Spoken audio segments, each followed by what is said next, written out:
Hello po, magandang hapon po sa ating mga farmland. Si Farmland TV po ay nandito po sa San Antonio, Quezon po. Ayan. So, ang property na ipinagbibili ay ayan, operational resort po yan. So, ito po yung kapaligiran dito.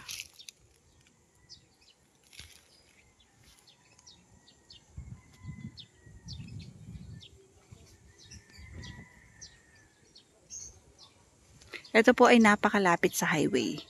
250 meters lang po from highway. So, yan, papasok pa po ng barangay dyan. And then, dito po ang palabas ng highway. Ayan po, going to highway na po yan. Ito po ay may linya ng kuryente. Ayan po. So, operational resort po ito. May swimming pool, may mga cottages po. So, tayo mga farmland, libutin natin ang kabuuan ng property. Ito po ay 4,100 square meter. Ayan, ito po yung entrance, ito po yung gate.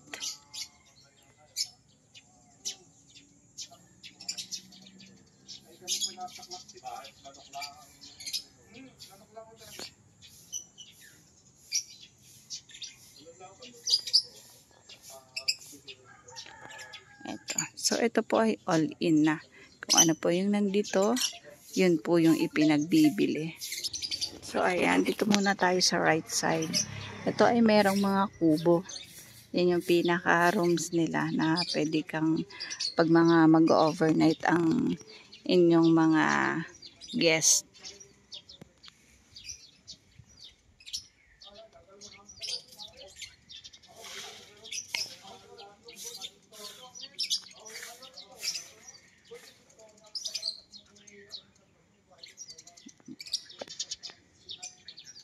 Yan po ay mga room lang. May sarili. Ang CR nila ay outside.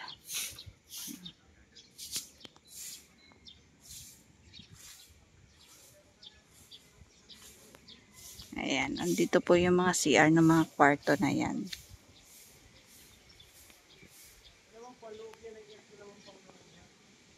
Mga aircon ang loob. So, ito ay titingnan natin yung loob nitong kubo na ito. Yan po yung mga CR. Ayan.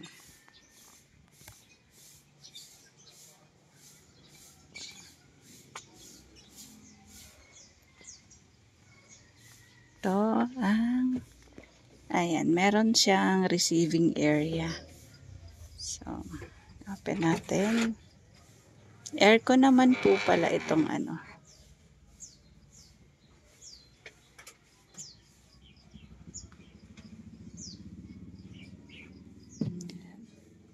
Ito siya. Ito yung aircon. Tapos, may hagdan. Ayan po. Pang family po. So, double. Tapos ito family. Aircon naman.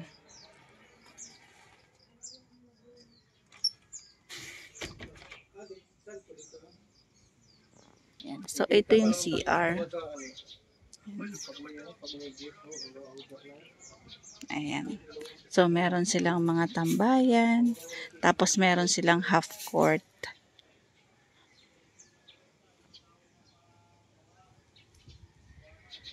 Ito kuya, ano yan?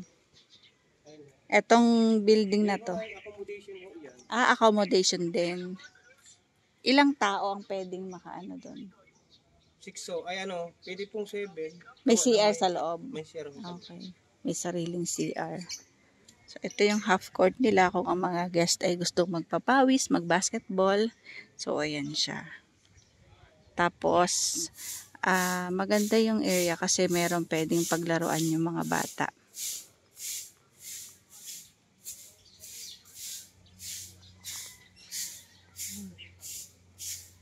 May mga estatwa ng mga animals.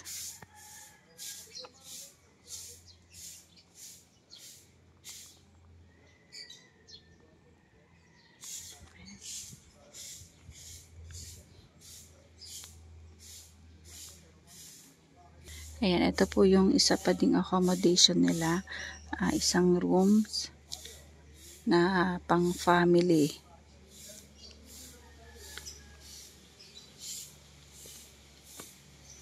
Bale, dalawa yan. Isa, tapos dalawa. Ayan, itatry natin mabuksan yan. Titignan ni kuya yung susi kung nasa kanya.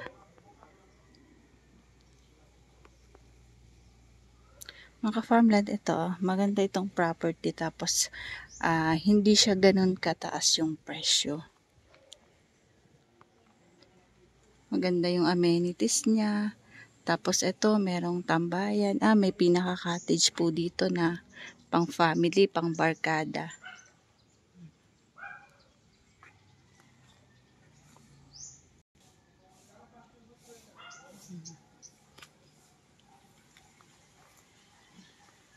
Yan, may cottage. Tapos ito po, swimming pool. Ito yung swimming pool area. Ayan, mga farmland. Andito po yung yung swimming pool area. May pang bata, may pang matanda po.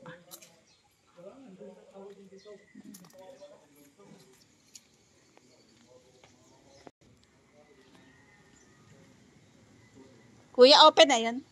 Ate, pahuli mo na lang daw yung katulong lang ipapunta pa lang dito. Ay, sige. Okay, sige, sige. Apo.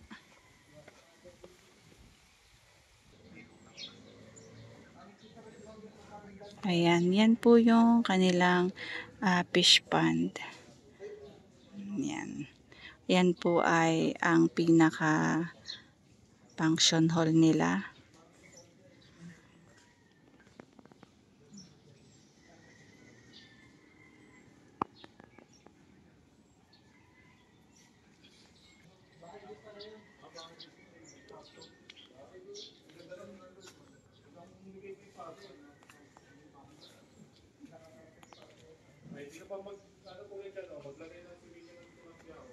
Ayan, no?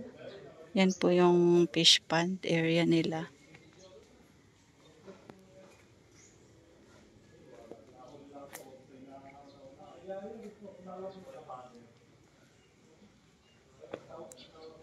Eto, nakalaka lang po siya ngayon kasi wala pa yung isang nagbabantay. Pero alam naman po na may-ari ng lupa na nandito kami sa area. Kaya lang yung susi ay nandun sa isang katiwala.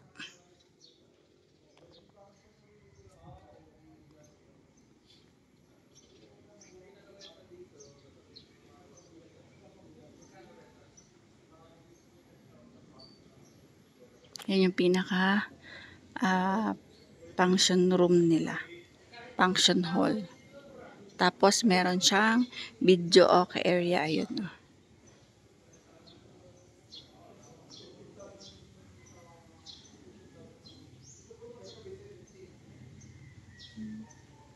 Fish pond area.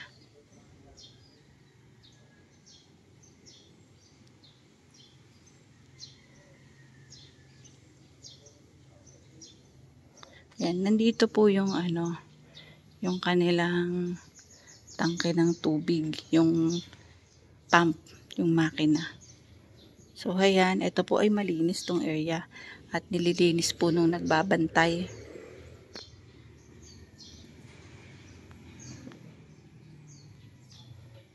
Ito po ay 2 hours from Manila kasi po diretsuhan lang po yung yung biyahe.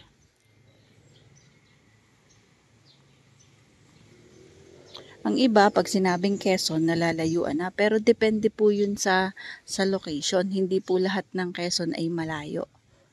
Ito po ay dito lang, San Antonio, Quezon, kalapit po ng Chaong.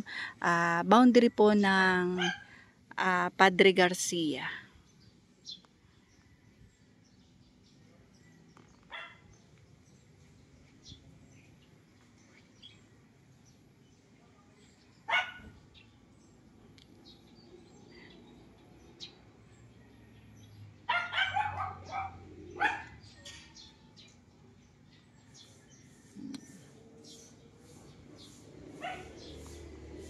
So, pupunta naman ako doon sa may video okay area para maipakita ko sa inyo yung video okay area. Ayan. So, pasukin natin itong pinaka-function hall nila.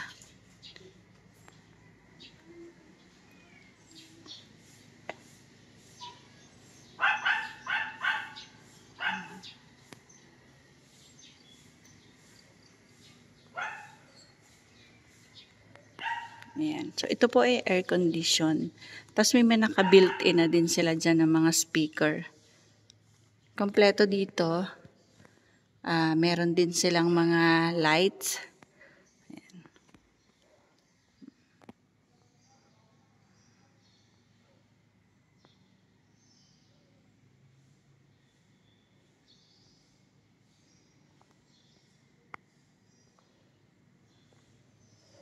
Meron ding rooms doon.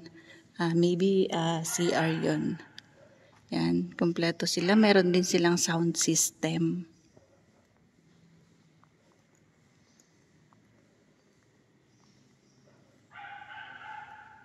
Ay, kwarto pa din po yan. Meron silang projector. Yan, meron din silang mini stage. So, malawak itong almost 250 meters siguro itong pinaka floor area nitong to.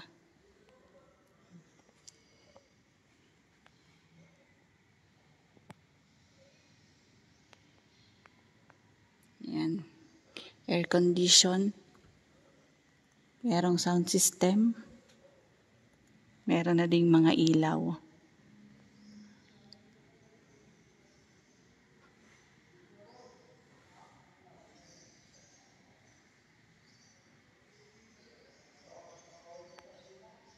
Mga ka-farmland, ito po ang presyo po ay 28 million. All in na po ito, kasama na po lahat.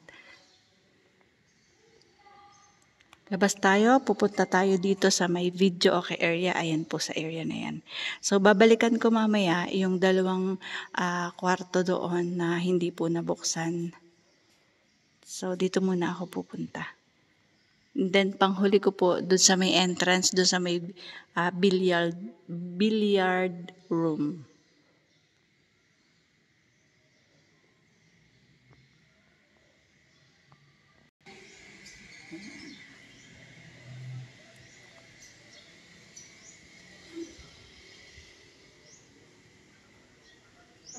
Meron silang area para sa lutuan, yung ihawan, ito, tambayan. Tapos ayan nga yung swimming pool area.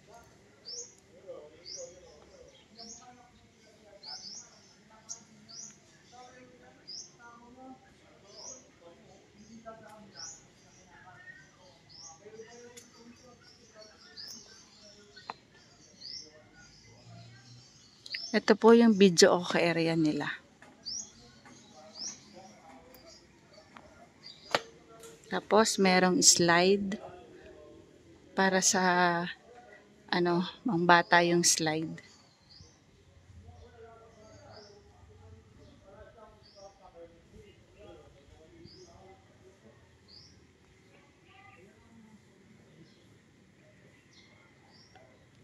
Meron silang falls dyan.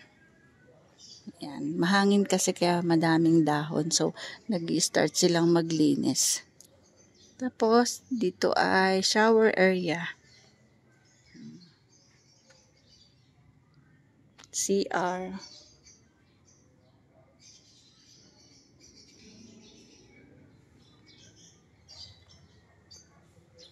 CR din.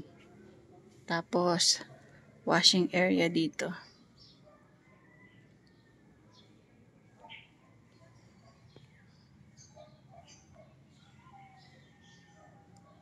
Shower area. Ito yung pinaka area ng video okay.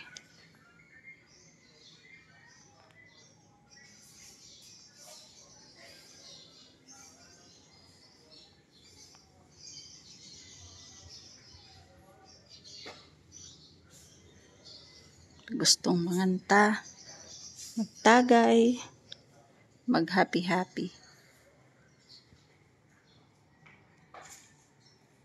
Punta naman tayo dito sa kabilang side, dun sa kwarto.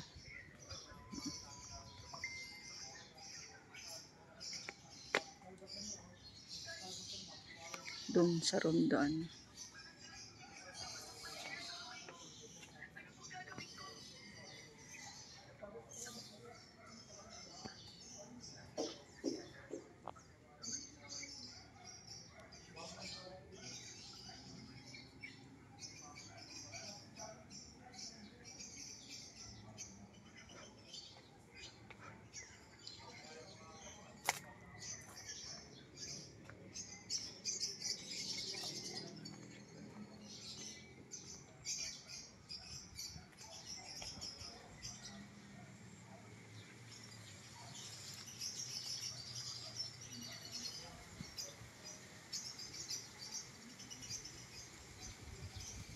Ayan, pasok tayo dito sa room na ito. Na-open na kasi dumating na si ate. Ayan. Kompleto po dito. May TV, tapos yan CR, yan may cabinet. Meron ding mirror, air condition, may mini ref or freezer. Yan yung bed. Napupull out to. Hindi ko kaya hikitin. Yan. Napupull out para po may extension.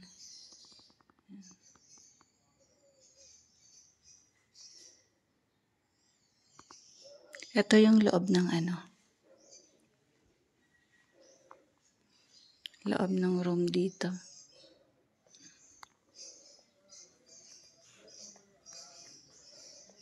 Yan, pwede pang maglaro. Meron silang sungkaan. Sungkaan ang tawag sa amin dyan. Ewan ko lang sa iba. Yung, dalawang tao maglalaro. Tapos, merong mga bato or sigay dyan. Tapos, ginaganon. Yan.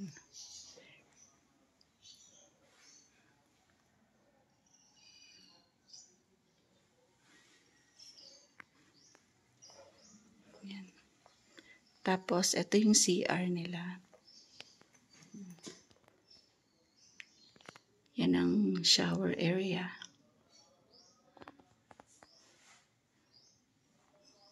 Okay, tingnan ko naman sa kabila.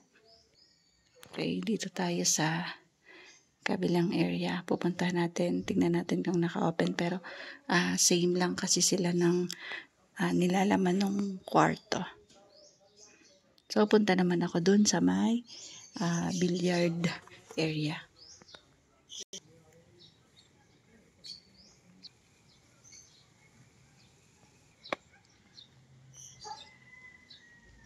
Ito yung pinaka-parking.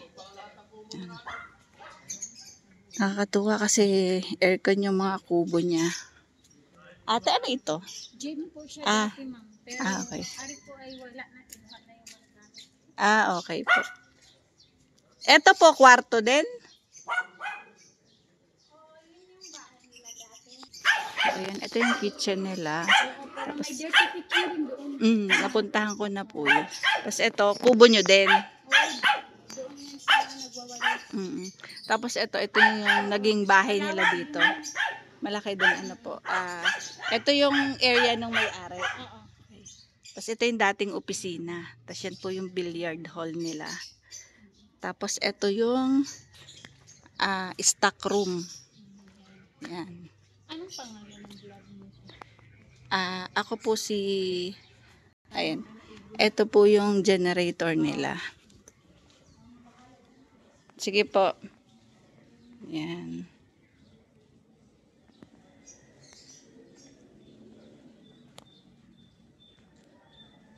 Yan po yung generator. Ito po yung stock room nila. Tapos ito yung dati nilang office.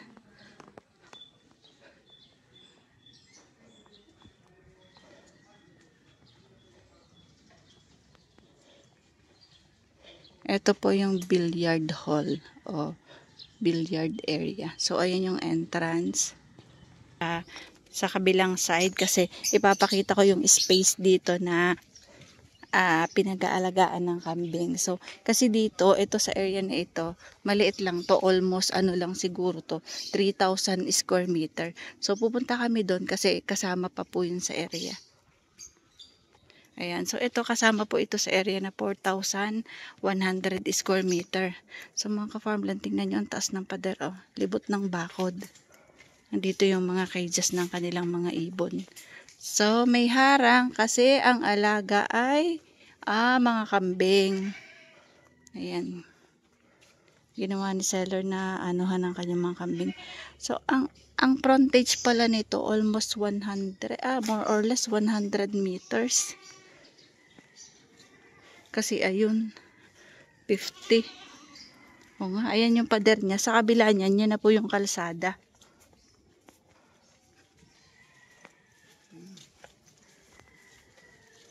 Nagmanok din si sir?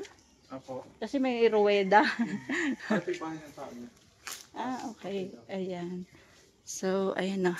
Yan yung kulungan ng mga kambing. Tapos, ayan, sa kabila, sa labas, yung pinaka kalsada. So, mataas yung pader niya.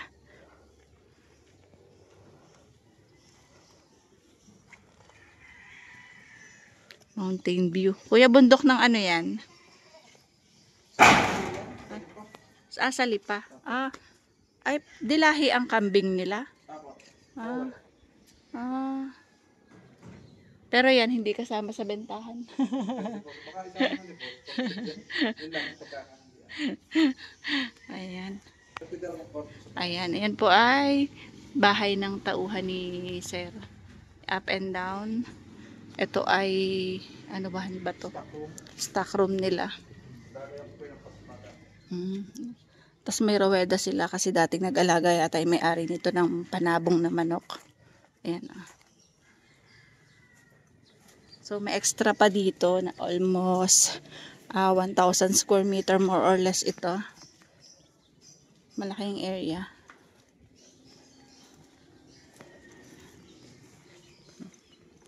$4,000 square meter. Clean title. Buhay po yung nakapangalan sa titulo. 28 million. 2.3 kilometers ang layo po sa bayan ng San Antonio, Quezon. So, ito po ay 2 hours drive from Manila. Kompleto na po yung amenities dito. Swimming pool, playground. 250 meters po ang layo sa highway. So, mga farmland, maganda po itong property na ito para po sa more details and viewing.